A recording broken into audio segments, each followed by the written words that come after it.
Hello guys, welcome back to our YouTube channel. അപ്പോൾ കേസ് അപ്പം ഇന്നത്തെ ഒരു വീഡിയോ എന്താ നോക്കുകയാണെങ്കിൽ അപ്പം ആദ്യം തന്നെ കേസ് അപ്പം നമ്മൾ കണ്ടിട്ട് കുറേ നാളായില്ലേ. അപ്പം അതോടൊപ്പം തന്നെ കുറേ ആൾക്കാർ ചോദിച്ചിട്ടുള്ള ഒരു കാര്യമാണ്, ബ്രോ +1 എങ്ങാനും സയൻസ് സബ്ജക്റ്റ് എല്ലാം കിട്ടിയാൽ സംഭവം എങ്ങനെയായിരിക്കും? +1 സയൻസ് കിട്ടുകയാണെങ്കിൽ സംഭവം സബ്ജക്ട്സ് ഒക്കെ എങ്ങനെയുണ്ട്? മാത്സ്, ഫിസിക്സ്, കെമിസ്ട്രി, ബയോളജി ഒക്കെ എങ്ങനെയുണ്ട്? നമുക്ക് കുറേ ആൾക്കാരൊക്കെ പറയുന്നുണ്ട്, ബ്രോ അവിടെ നീ +1 പോകുന്നെങ്കിൽ നീ സയൻസ് എടുക്കരുത് എന്നൊക്കെയാണെങ്കിൽ ഭയങ്കര ടഫായിട്ടുള്ള സബ്ജക്റ്റ് ആണ്.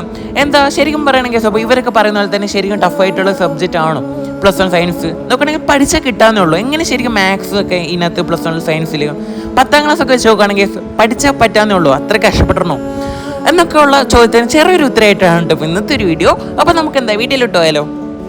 അപ്പോൾ ഇനി നിങ്ങൾ +1 ഇനി കയറുന്നെങ്കിൽ നിങ്ങൾ ആദ്യം ചെയ്യേണ്ട വലിയൊരു ടാസ്ക് എന്താണെന്ന് നോക്കുകയാണെങ്കിൽ അപ്പോൾ പഠിക്കാനായിട്ട് കുറച്ച് സമയം അങ്ങ് മാറ്റി വെച്ചേക്കുക.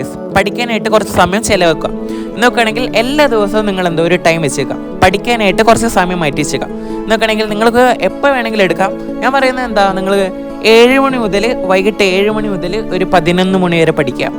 ഇന്ന് നിങ്ങളെ ടീച്ചേഴ്സ് ഇന്ന് എന്തൊക്കെ പഠിപ്പിച്ചു, ഏതൊക്കെ പോർഷൻസ് പഠിപ്പിച്ചു, അതൊക്കെ നിങ്ങൾ ഇന്ന് വീട്ടിൽ ചെന്നിട്ട് എല്ലാം പഠിച്ച് തീർന്നതിന് ശേഷം ഉറങ്ങാം.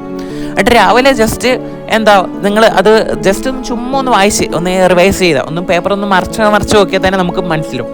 ഇങ്ങനെ നിങ്ങൾ എല്ലാം ചെയ്യുക. പിന്നെ പരീക്ഷയൊക്കെ വരുമ്പോഴത്തേക്ക് നമുക്ക് പുല്ല് വിലയാണ് പരീക്ഷ ആകുമ്പോഴത്തേക്ക് നമുക്ക് ഒരു പരീക്ഷ കമൗണ്ട് നമുക്കതിൽ ജയിക്കാൻ പറ്റും, ഫുൾ മാർക്കിന് അടിക്കാൻ വേണ്ടി പറ്റും. ഈ ഒരു ചിന്ത നിങ്ങൾക്ക് വരും.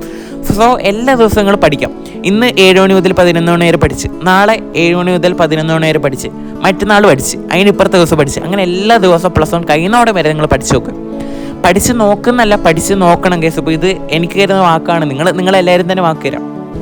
ഇത് ഏത് സ്ട്രീം ആണെങ്കിലും കുഴപ്പമില്ല, കൊമേഴ്സ് എടുക്കുന്നവരാണെങ്കിൽ കുഴപ്പമില്ല, ഹ്യൂമാനിറ്റീസ് ആണെങ്കിൽ കുഴപ്പമില്ല, സയൻസ് എടുക്കുന്നവർ കുഴപ്പമില്ല, എല്ലാവരും ഫോളോ ചെയ്യേണ്ട കാര്യമാണ്. ഡെയിലി സമയം വെച്ച് ഇരുന്ന് പഠിക്കാം നോക്കണമെങ്കിൽ. അപ്പം ഇന്ന് നിങ്ങൾ പഠിച്ച് കഴിയുമ്പോൾ നിങ്ങൾക്കൊരു സന്തോഷം ഉണ്ടാവുക. നിങ്ങൾ ജസ്റ്റ് ഒന്ന് പഠിച്ച് മനസ്സിലേക്ക് സെറ്റാക്കി നോക്കുക. അപ്പോൾ ഇതാണ് ഫസ്റ്റ് സ്റ്റെപ്പ്. അപ്പോൾ നിങ്ങൾക്ക് +1 സയൻസ് സബ്ജക്റ്റ് കിട്ടുകയെന്ന് വരിക. അപ്പോൾ അതിനകത്ത് ഒരു വിഷയമാണ് നമ്മുടെ സ്വന്തം മാത്സ്. ബ്രോ മാത്സ് സബ്ജക്റ്റ് എങ്ങനെയുണ്ട്? നമുക്ക് പഠിച്ചാൽ പറ്റുമോ? എങ്ങനെ ഭയങ്കര ടഫായിട്ടുള്ള കുറേ പാഠമുണ്ടോ? ശരിക്കും പറയുകയാണെങ്കിൽ എൻ്റെ ഒരൊറ്റ ഉത്തരത്തിൽ പറയുകയാണെങ്കിൽ എളുപ്പമാണ്, സിമ്പിളാണ്. 10ാം ക്ലാസ് പോലെ അങ്ങനെ ഒന്നുമല്ല, സിമ്പിളാണ്. അതിനകത്ത് കുറച്ച് ടഫായിട്ട് അതൊക്കെ ഓരോ ആൾക്കാർ ഡിപ്പെൻഡ് ചെയ്യും. എന്നാലും പൊതുവേ കുറച്ച് ആൾക്കാർക്ക് ടഫായിട്ടുള്ള ഒരു പാഠമാണ് 2-3 പാഠം. അത് ബാക്കി കുട്ടികൾക്കൊക്കെ എളുപ്പം. കുറച്ച് മനസ്സ് ഇരുത്തി വെച്ച് നോക്കുകയാണെങ്കിൽ ടഫായിട്ടുള്ള ഒരു പാഠം പോലും മാത്സ് സബ്ജക്റ്റിൽ ഒന്നും കാണാൻ വേണ്ടി പറ്റില്ല. വേണം, എനിക്ക് പഠിക്കണം എന്നുള്ളൊരു ബോധം ഉണ്ടെങ്കിൽ മാത്സ് സബ്ജക്റ്റ് സിമ്പിളാണ് കേസ്. ഇന്ന് നിങ്ങളെ ടീച്ചേഴ്സ് ഇന്ന് മാത്സ് ഈ സംഭവങ്ങളൊക്കെ പഠിപ്പിച്ചെന്നായിരിക്കാം. അത് നിങ്ങൾ വീട്ടിൽ ചെന്നിട്ട് ഒന്ന് ജസ്റ്റ് നോക്കുന്നു. അതിന് ശേഷം നിങ്ങൾ ക്വസ്റ്റ്യൻസ് നിങ്ങൾ പേപ്പറിൽ എഴുതുന്നു. അതിൻ്റെ ഉത്തരം നിങ്ങൾ തന്നെ ജസ്റ്റ് എഴുതാൻ വേണ്ടി പറ്റുമോ നോക്കുന്നു. എഴുതാൻ പറ്റിയില്ലെങ്കിൽ ജസ്റ്റ് അത് തന്നെ നിങ്ങൾ ജസ്റ്റ് പ്രാക്ടീസ് ചെയ്തുകൊണ്ട് നിൽക്കാം. അത്രേ ഉള്ളൂ. ഇങ്ങനെ തന്നെ ചെയ്ത് നോക്കിയാൽ മതി. അല്ലാണ്ട് വലിയ കോംപ്ലക്സ് ആയിട്ട് ഒന്നുമില്ല. ഇങ്ങനെ തന്നെ പഠിച്ചിട്ട് കിട്ടിയവരേ ഉള്ളൂ ഈ ലോകത്തിൽ. പിന്നെ എന്തിനാ അവരൊക്കെ പഠിച്ചിട്ട് കിട്ടിയെങ്കിൽ പിന്നെ നമുക്കാണ് പ്രശ്നം. അത്രേ ഉള്ളൂ. ആ ഒരു മൈൻഡ് സെറ്റ് എടുക്കാം. പിന്നെ എനിക്ക് ബ്രോ നിങ്ങൾക്ക് ഏതൊക്കെ കുറച്ച് ടഫായിട്ട് തോന്നിയേ, അല്ലെങ്കിൽ പൊതുവായിട്ട് ഏതൊക്കെ ആയിരിക്കും ടഫായിട്ടുള്ള തോന്നിയ ചാപ്റ്റേഴ്സ്? പൊതുവേ കുറച്ച് ആൾക്കാർക്ക് ടഫായിട്ടുള്ള പാഠം ഏതാന്ന് നോക്കണമെങ്കിൽ ട്രിഗ്നോമെട്രി, ലിമിറ്റ്സ് ആൻഡ് ഡെറിവേഷൻസ്. ഇതൊക്കെ എളുപ്പമാണ് ഇപ്പോഴൊക്കെ. പരീക്ഷയൊക്കെ കഴിഞ്ഞുകൊണ്ടാണെന്ന് തോന്നുന്നു. ഇതൊക്കെ നിങ്ങൾക്ക് ആദ്യം ഭയങ്കര ടഫായിട്ടൊക്കെ തോന്നുമായിരിക്കും. ഭയങ്കര ടഫാണെന്ന് ചോദിക്കണമെങ്കിൽ ഒട്ടും അല്ലടാ. പക്ഷേ ഒരു ഈഗോ ഉണ്ടാക്കുക. ഇത് പഠിച്ചിട്ടേ ഇന്ന് ഞാൻ പോകുന്നുള്ളൂ, ഇത് പഠിച്ചിട്ടേ ഞാൻ ഉറങ്ങുന്നുള്ളൂ, അത്രേ ഉള്ളൂ. ആ ഒരു മൈൻഡ് സെറ്റ് ജസ്റ്റ് ഒന്ന് എടുത്തു നോക്കാം, അത്രേ ഉള്ളൂ. പിന്നെ നിങ്ങൾ കുറച്ച് ന്യൂസ് പ്രിൻ്റ് ഒക്കെ നോക്കുക. എല്ലാ ക്വസ്റ്റ്യൻസും ടെക്സ്റ്റൊക്കെ വാരി വരച്ച് എല്ലാം ഇരുന്ന് നോക്കുക. വാരി വരച്ച് നോക്കുകയാണെങ്കിൽ അപ്പോൾ കുറേ ഉണ്ടല്ലോ പഠിക്കാൻ. അപ്പോൾ നിങ്ങൾക്ക് തോന്നുമായിരിക്കും ബിക്കോസ് അങ്ങനെ ഒന്നുമില്ലടാ. ജസ്റ്റ് നിങ്ങളെ ടീച്ചേഴ്സ് എന്ത് പഠിപ്പിക്കുന്നു അത് ജസ്റ്റ് വീട്ടിൽ ചെന്ന് എഴുതി പഠിച്ച് നോക്കുക. ടെക്സ്റ്റ് ബുക്കിലെ ക്വസ്റ്റ്യൻസ് നോക്കുക, അത്രേ ഉള്ളൂ. ഇത് സിമ്പിൾ വാർഡാണ്. ആ 2 വാർഡും കണ്ടുള്ളൂ ടഫ് ലെവലായിട്ടുള്ള. ടഫ് നോക്കണമെങ്കിൽ അത്ര ടഫ് ഉണ്ടോ? ഒന്നുമില്ല, ജസ്റ്റ് വാശി വെക്കുക, അത്രേ ഉള്ളൂ. വാശി നോക്കണമെങ്കിൽ അത്രയ്ക്ക് ടഫായിരിക്കല്ലേ? അങ്ങനെ ഒന്നുമില്ലടാ, സിമ്പിൾ വാർഡാണ് മാത്സ്. അതോടെ തന്നെ നമ്മൾ മാത്സ് കഴിഞ്ഞു കേട്ടോ. അപ്പം ബ്രോ +1 ഫിസിക്സ് എങ്ങനെയുണ്ട്? സയൻസ് ഫിസിക്സ് എങ്ങനെയുണ്ടെന്ന് നോക്കുകയാണെങ്കിൽ ഫിസിക്സിൽ കുറച്ച് ഡെറിവേഷൻസ് ഒക്കെ ഉണ്ട്.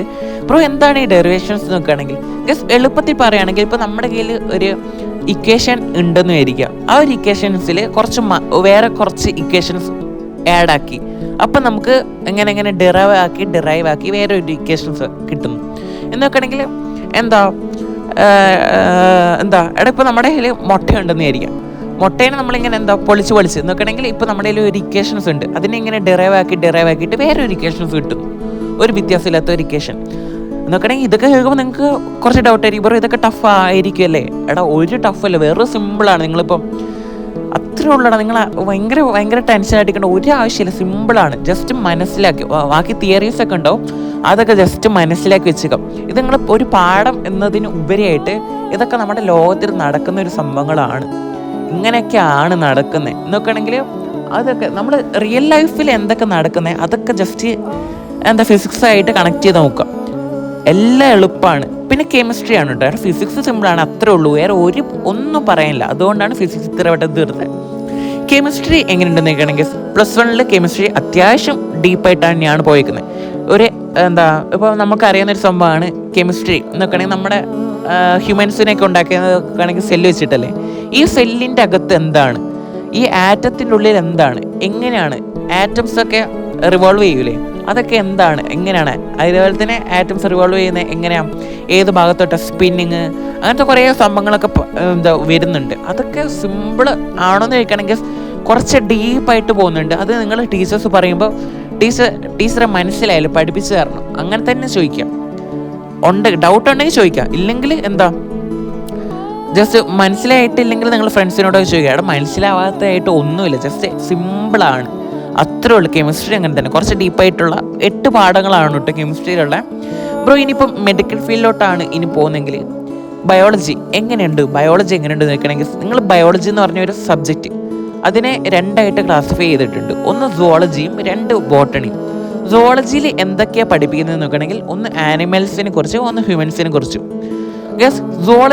ബയോളജിയിൽ സുവോളജി എങ്ങനെയുണ്ടെന്ന് നോക്കണമെങ്കിൽ കുറച്ച് വ്യത്യസ്തരമായിട്ടുള്ള പേരുണ്ട് കേട്ടോ. അത് കുറച്ച് പഠിച്ചു കഴിഞ്ഞാൽ എളുപ്പമാണ് സംഭവം. അതും കൂടെ പഠിച്ച് സെറ്റാക്കി പോവുകയാണെങ്കിൽ ഒരു പേടിയും വേണ്ട. കുറച്ച് പിന്നെ നിങ്ങൾ നിങ്ങൾ 10ാം ക്ലാസ്സിൽ ഇങ്ങനെ ബ്രീത്തിങ്ങിൻ്റെ കുറച്ച് ലെവൽസൊക്കെ പറഞ്ഞു തരില്ലേ, എങ്ങനെയാണ് ബ്രീത്തിങ് നടത്തുന്നത്. ഇത് ഇപ്പോൾ +1 കുറച്ച് ഡീപ്പായിട്ട് പോകുന്നു, അത്രയൊക്കെ തന്നെ ഉള്ളൂ, വേറെ ടഫായിട്ട് ഒന്നും ഇല്ലല്ലോ. നിങ്ങൾക്കിപ്പോൾ ഞാൻ പറയുമ്പോൾ എന്തെങ്കിലും ടഫായിട്ട് തോന്നിയിട്ടുണ്ടെങ്കിൽ അത് വെറും നിങ്ങൾ തോന്നൽ മാത്രമാണ്, നമ്മൾ സിനിമയിലൊക്കെ പറയുന്ന പോലെ, അത്രേ ഉള്ളൂ.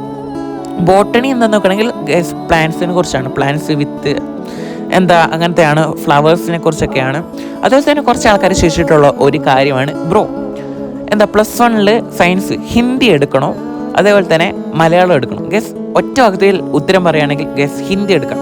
ബ്രോ എനിക്ക് വായിക്കാൻ അറിയില്ല, ഹിന്ദി എടുക്കാം. ബ്രോ എനിക്ക് എഴുതാൻ അറിയില്ല, ഞാൻ പറയുന്നത് ഹിന്ദി എടുക്കാം. എടാ അത്രേ ഉള്ളൂ. നിങ്ങൾ ജസ്റ്റ് അക്ഷരമാല പഠിക്കുക. അതേപോലെ തന്നെ നിങ്ങളിപ്പോൾ ഒരു ഹിന്ദിയിൽ ഒരു ചാപ്റ്റർ ഉണ്ടെന്ന് വിചാരിക്കുക, ആ ചാപ്റ്ററിൽ എന്തൊക്കെ ടൈപ്സ് ക്വസ്റ്റ്യൻസ് ആണ് വരുന്നതെന്ന് നിങ്ങൾക്ക് അറിയാൻ പറ്റും. പക്ഷെ മലയാളത്തിന് അങ്ങനെ അറിയാൻ വേണ്ടി പറ്റില്ല. ഹിന്ദിക്ക് കൃത്യം ഒരു ഉത്തരമുണ്ട്, ഓരോ ക്വസ്റ്റ്യനും ഒരു കൃത്യം ഉത്തരമുണ്ട്, അതൊക്കെ ആ പാഠത്തിലൂടെ നമുക്ക് മനസ്സിലാക്കാൻ വേണ്ടി പറ്റും. പക്ഷെ മലയാളം അങ്ങനെയല്ല, എന്തൊക്കെയൊക്കെയോ എഴുതി വെച്ചാലാണ് കിട്ടുന്നത്, കുറേ എഴുതാനുമുണ്ടാവും. അതുകൊണ്ടാണ് ഹിന്ദി. ജസ്റ്റ് അക്ഷരമാല പഠിക്കുക. നിങ്ങൾക്ക് ഹിന്ദിയിൽ എന്തെങ്കിലുമൊക്കെ ജസ്റ്റ് ഒന്നും അർത്ഥം അറിയില്ലെങ്കിൽ മലയാളം എഴുതി പഠിക്കാം. ഇത്രേ ഉള്ളടാ, ഇത്രയുള്ള നമ്മുടെ +1 ഫുള്ള് എളുപ്പത്തിൽ പഠിച്ച് ചേർക്കാൻ വേണ്ടി പറ്റും. ഒന്നാമതായിട്ട് നിങ്ങൾ ദിവസേന പഠിക്കാം. രണ്ടാമതായിട്ട് നിങ്ങൾ പഠിക്കുന്ന സമയത്ത് ചുമ്മാ രാവിലെ നിൽക്കുമ്പോൾ റിവൈസ് ചെയ്യാം. മൂന്നാമതായിട്ട് ഡൗട്ട്സ് ഉണ്ടെങ്കിൽ ടീച്ചർമാരോട് ചോദിക്കാം. നാലാമതായിട്ട് പഠിക്കുന്ന സംഭവം കൃത്യമായിട്ട് മനസ്സിലാക്കി ഉണ്ടോ എന്ന് നിങ്ങളോട് തന്നെ ചോദിക്കാം. അത്രേ ഉള്ളൂ. അപ്പം അതോടൊപ്പം തന്നെ എല്ലാവർക്കും ഒരു ഡൗട്ട്, കുറച്ച് പേടിയായിരിക്കില്ലേ, കുറച്ച് മടുപ്പായിരിക്കും. നമ്മളെ തമ്മിലും ടൈറ്റിൽ നിന്നൊക്കെ +1 എന്ന് കൊടുത്തപ്പോഴേ എടാ എന്തിനാടാ പേടിക്കുന്നത്, എല്ലാവരും ഈ മാർക്ക് വെച്ചിട്ടാണ് നിങ്ങളെ വിലയിരുത്തുന്നത്. അങ്ങനെ വിലയിരുത്തുന്നവർ ഉണ്ടാവും, പക്ഷേ ഈ മാർക്ക് മാത്രമാണ് നിങ്ങളുടെ ജീവിതം. ഇത് കഴിഞ്ഞിട്ടുണ്ടോ നിങ്ങളുടെ ജീവിതം, ഈ മാർക്ക് വേണ്ടി മാത്രമല്ല. നമ്മൾ ജീവിക്കുന്നത് നോക്കണമെങ്കിൽ കുറച്ച് കാലം മാത്രമേ, അതിനകത്ത് ഇതൊക്കെ ഓരോരോ എക്സ്പീരിയൻസ് ആണ് ജീവിതത്തിൽ. മാർക്ക് കുറഞ്ഞാൽ എന്ത്, കൂടിയാൽ എന്ത്, അതൊക്കെ നിങ്ങൾ ഭാവിയിൽ വലിയ അപ്പൂപ്പന്മാരൊക്കെ ആകുമ്പോൾ നിങ്ങൾക്ക് ജസ്റ്റ് ചിന്തിക്കുമ്പോൾ വലിയ ഓരോരോ എക്സ്പീരിയൻസിന് വേണ്ടി മാത്രമാണ് ഇത് സംഭവങ്ങളൊക്കെ. അപ്പോൾ അതുവരെ നിങ്ങളുടെ ജീവിതത്തിൽ എന്തെങ്കിലുമൊക്കെ ആവാൻ വേണ്ടിയാണ് ഈ സംഭവങ്ങളൊക്കെ. സോ ഇപ്പം നിങ്ങൾക്ക് മാർക്ക് കുറഞ്ഞാൽ അടുത്ത പരീക്ഷ ഉണ്ടല്ലോ, ഈ പരീക്ഷ കൊണ്ട് ജീവിതം അത് കഴിയുന്നൊന്നും ഇല്ലല്ലോ, എന്തിനു മേടിക്കുന്നത്, നമുക്ക് സെറ്റാക്കി എടുക്കാമല്ലോ. അപ്പോൾ അപ്പം അതോടൊപ്പം തന്നെ ഇത് എനിക്കിങ്ങനെ പറഞ്ഞു തരാനൊന്നും അറിയത്തില്ലായിരുന്നു കേട്ടോ. പിന്നെ നമ്മളിങ്ങനെ ചെയ്ത് ഒന്ന് ട്രൈ ചെയ്യുന്നേ ഉള്ളൂ. അപ്പോൾ നിങ്ങൾക്ക് എങ്ങനെയാണ് മനസ്സിലായില്ല എന്നോട് കമൻറ്റ് ചെയ്യുക. അപ്പോൾ എന്തായാലും നമുക്കിനി അടുത്ത വീഡിയോ കാണാം.